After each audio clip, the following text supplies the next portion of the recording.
presenta Inco FNC Cutsa. Pronto, para su préstamo de hasta 500.000 pesos. Pronto, ¿tenés con qué? Seguro Americano, la medicina privada a otro nivel. Catunasí, Terminal Cuenca del Plata, terminal especializada de contenedores Puerto de Montevideo. Salus, orgullo de nuestra naturaleza. Casmu, afiliate por el 1444 o en casmu.com.uy. Casmu, estamos para cuidarte. Santander y su préstamo para pymes con garantía SIGA.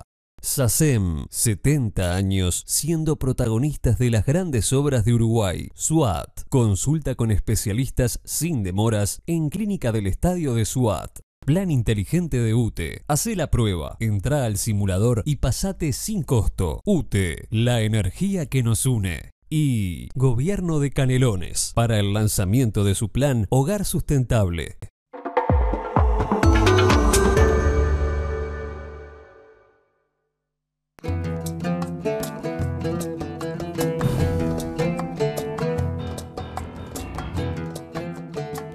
Buenas noches, gracias por estar ahí. Estamos en La Mira, estamos en BTV. Yo en realidad estoy en mi casa esperando el resultado de un hisopado. Espero que la semana que viene podamos estar por allí. Hoy va a estar muy presente el tema del coronavirus. Vamos a estar hablando con la psicóloga Carmen Rodríguez, que nos va a estar explicando desde una mirada interesante lo que sufren los niños y los adolescentes que han estado encerrados durante esta pandemia, cuyos números más importantes y más actuales vamos a estar tratando en el último bloque con Valentina Jiménez y Federico Gómez Aña. En este primer bloque vamos a hablar de un tema que está íntimamente ligado a la pandemia cuando empezamos a ver las comorbilidades que provocaban la mayor cantidad de muertes, y una de ellas es la obesidad. Leticia Martínez. Leti, ¿cómo te va? Hola, buenas noches, Gaby. Buenas noches a todos. Bueno, te metiste en el tema un poquito para volver un poco en cómo están los datos sobre la obesidad. Sí. La realidad es que no hay cifras oficiales, pero por lo menos el Ministerio de Salud Pública no tiene claro cuántos de los fallecidos por COVID tienen obesidad o sobrepeso, pero sí sabemos que la Coordinadora Nacional de Instituciones de Asistencia Médica Colectiva está preparando un informe sobre este aspecto y si bien no tiene cifras aún, es claro que la influencia de la obesidad y el sobrepeso en el COVID es determinante y su agravamiento también. Lo que sí nos decía Carlos Cardoso de la Coordinadora es que el Ministerio de Salud Pública tiene datos que ellos les enviaron sobre el registro de obesos y personas con sobrepeso para poder ser priorizadas en la vacunación. La Sociedad Uruguaya de Medicina Intensiva nos informó que el 80% de los pacientes que ingresan a CTI tienen sobrepeso u obesidad. Es lo que les decía recién, no hay cifras de los fallecidos, pero esto es una tendencia.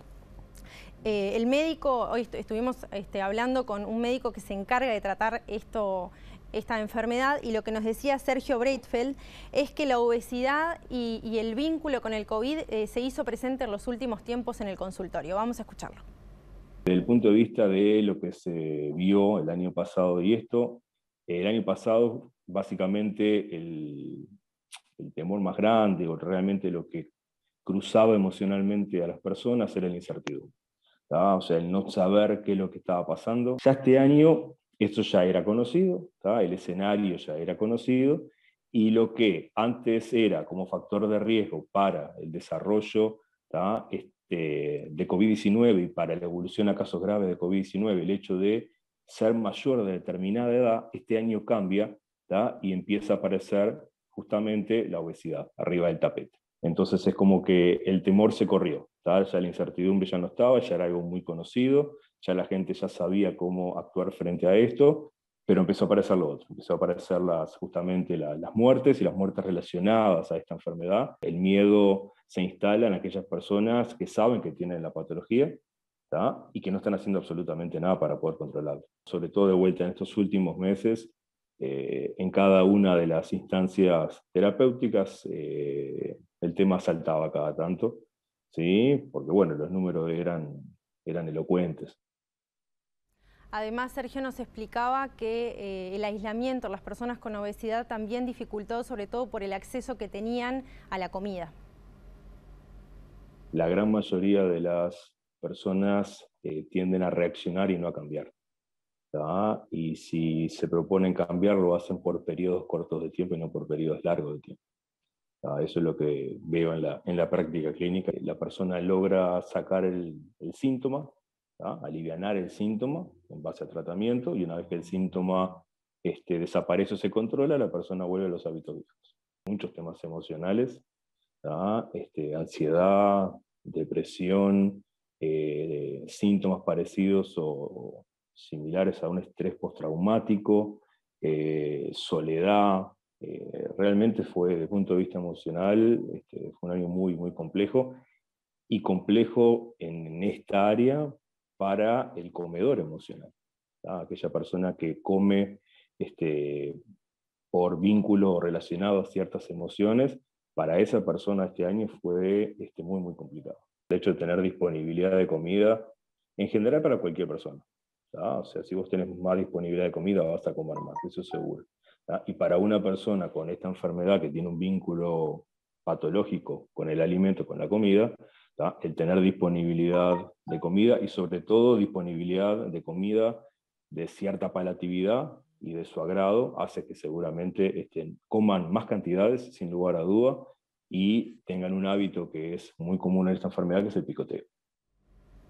Sergio recién nos decía que las decisiones son reactivas, es decir, cuando les pasa algo, por ejemplo, sufren algún tipo de dolor, ahí toman la decisión de cambiar sus hábitos de alimentación.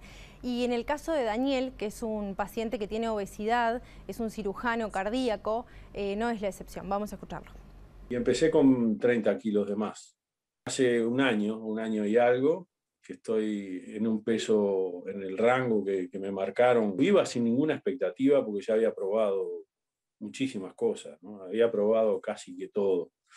Pero iba con poca expectativa, pero cuando empecé a ver cómo era y empecé a entender y aprender, porque en realidad es casi como un aprendizaje. Más que eso, creo que lo primero que uno se tiene que convencer, que es difícil a veces hasta convencer a los médicos, es de que esto es una enfermedad, y una enfermedad seria, compleja. Fulano está bien, es sano, es un poco gordo, pero es sano, no está enfermo. Yo hacía un año que tenía el dato de Sergio, y lo tenía guardada la tarjetita. ¿Por qué fui ahí? Bueno, porque la rodilla ya no me daba más, no podía estar parado, no podía operar, o ese tipo de cosas.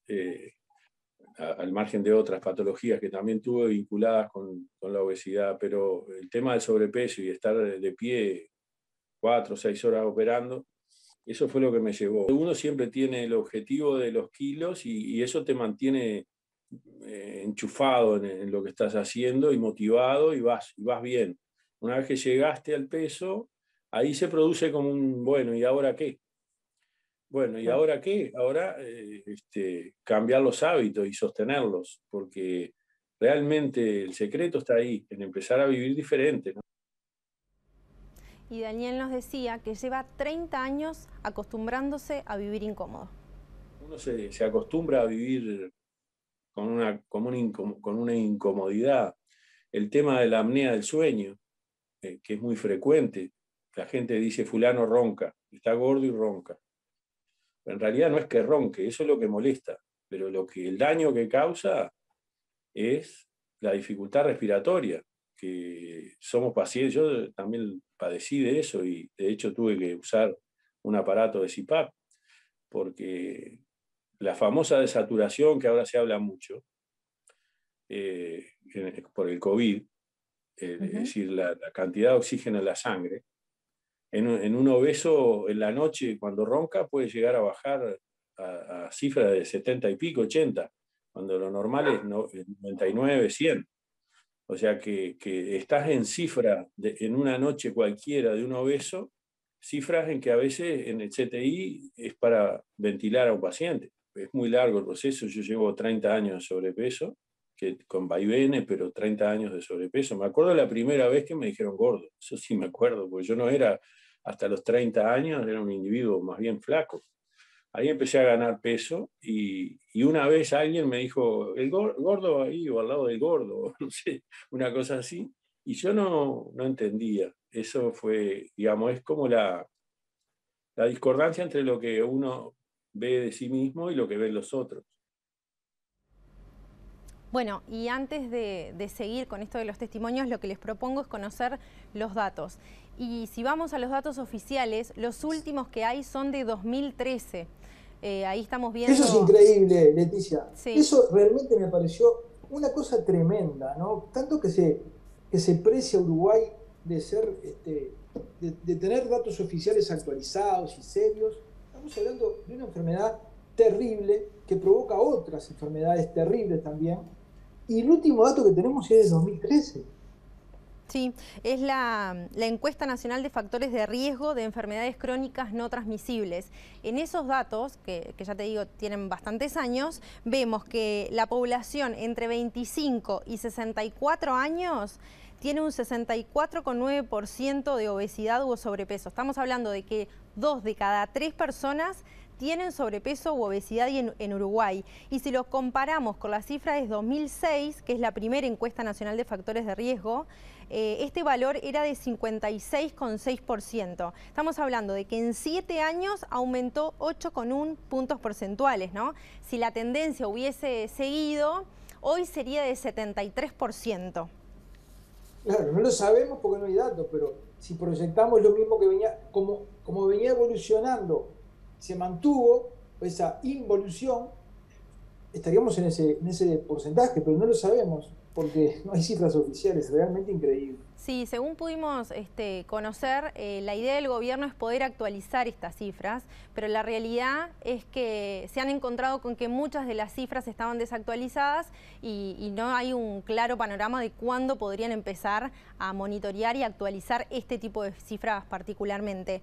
Si vamos a la encuesta de nutrición, desarrollo infantil y salud, que es de mayo de 2018, muestra que los niños tenían exceso de peso, que tenían exceso de peso eran 12,6% y los que tenían retraso alimentario eran 5,6%. Además, el 25% de los niños de entre 2 y 6 años vivía en hogares con inseguridad alimentaria leve, 11,7 con inseguridad alimentaria moderada y 4,8 con inseguridad alimentaria grave en Uruguay. Los dos extremos del problema de la alimentación, la mala alimentación que te genera obesidad y la mala alimentación por carencia. La inseguridad alimentaria es una manera técnica de llamarle al hambre. Eso es hambre, gente que no tiene lo suficiente para comer, que pasa hambre. Exactamente, si nos podemos saber, el que no tiene la calidad y la cantidad de comida suficiente todos los días puede también desencadenar en una obesidad y con esto todas las otras enfermedades, diabetes, problemas en los huesos e incluso la obesidad y el sobrepeso están asociados con algunos tipos de cáncer, ¿no? Si vamos a otro tipo de cifras, es, por ejemplo, las que brinda el panorama de la seguridad alimentaria y nutricional de 2020 de la FAO. Entre 2017 y 2019, 800.000 personas sufrieron inseguridad alimentaria en Uruguay. Es un disparate. Si nos ponemos a ver que en 2 años toda esa cantidad de gente no accedió ni a la cantidad ni a la calidad de elementos que deberían de tener, ¿no?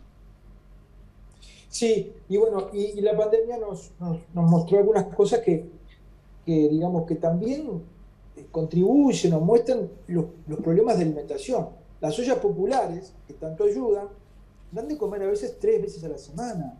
Eso no es una buena alimentación, comer 3 veces a la semana y una comida. Y hay gente que va ahí porque lo necesita.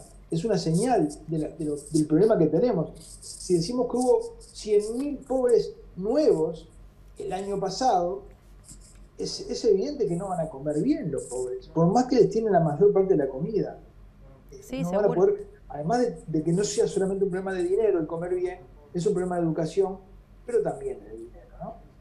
Sí, incluso la Organización Panamericana de la Salud tenía algunas cifras, por ejemplo, y es que de 1975 a la fecha casi se triplicaron los casos de obesidad y sobrepeso y en niños se quintuplicó. ¿Qué te parece? ¿Qué te parece? Siempre que hablamos de esto, siempre recomiendo a la gente que pueda acceder a un libro que compre el libro El hambre, de Martín Caparrós, para ver lo inmorales la inmoralidad que se comete la humanidad tirando comida que da para alimentar varias veces a toda la población mundial. En Uruguay también se tiran toneladas de comida. Pero bueno, así es nuestra especie, ¿no? Ojalá Leti, que podamos tener las cifras actualizadas este año, ¿no? Capaz sí, que es muy ambicioso, sí. pero ojalá que sí, para poder Pero, de ahí planificar sí, políticas sería públicas. muy ambicioso. Claro, las cifras son fundamentales para aplicar políticas públicas. Leticia, muy bien, muy buenísimos los datos, la verdad, da para pensar, te deja pensando esto. Te agradezco mucho, Leti, y nos vamos a una tanda, ¿sí? Gracias a ustedes.